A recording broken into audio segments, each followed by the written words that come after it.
she served as Google's HR manager and hired the company's first 200 employees. And of those 200 employees, Heather, so many people went on to bigger and better things. People like Marissa, now the CEO of Yahoo. She was employee number 20, and I'm assuming you hired her as well. I'd love to hear the story there in terms of her hiring and how that happened. Actually, she was an intern first. I believe she was a master's student at Stanford and probably also one of the early females. I was the only female for about 6 or so months, so it was really lovely to have more female company. So what was it that you guys saw in Marissa? You know, what was she like as a young master's student, and why did you think she had the potential to be someone great at Google?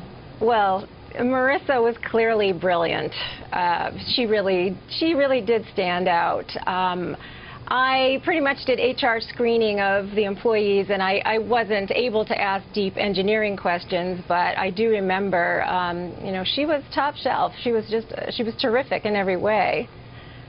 And you, I understand, also, you know, set Google's early HR policies, the dating policies. Some of those policies still stand today. You know, you think that these policies are some of the best in the world. You know, we know a lot of, we've heard a lot of dating goes on at Google. You know, tell us about the policy and how it works.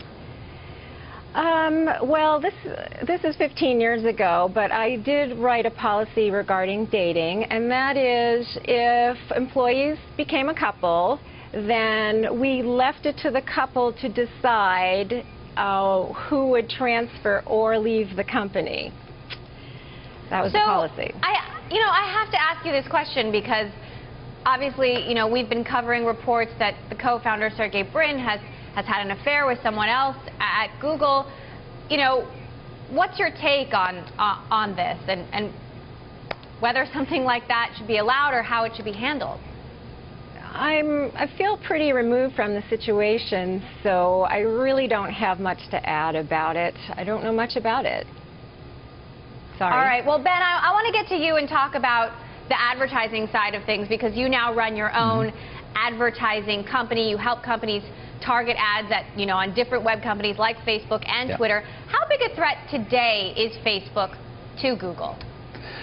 I don't think it's a big threat. So first of all, they're very different companies. So if you think about why people go to Facebook, very often it's because they're bored and because they want to see what their friends and family are doing. And so the main people advertising on Facebook are the big brands who want to sort of, you know, raise awareness for what they do, and games companies because they want to entertain bored people, where people go to Google to find something, and often because they want to buy it. So it's sort of very different from both a consumer perspective and a sort of advertiser budget perspective. The other thing I'd say is for most advertisers, they'll work with Google and Facebook. They're not going to switch money from one to the other. They'll spend money while the ROI is good. So, you know, the question's always asked, you know, are Google's better days behind it, or are they still ahead? What do you think, Ben?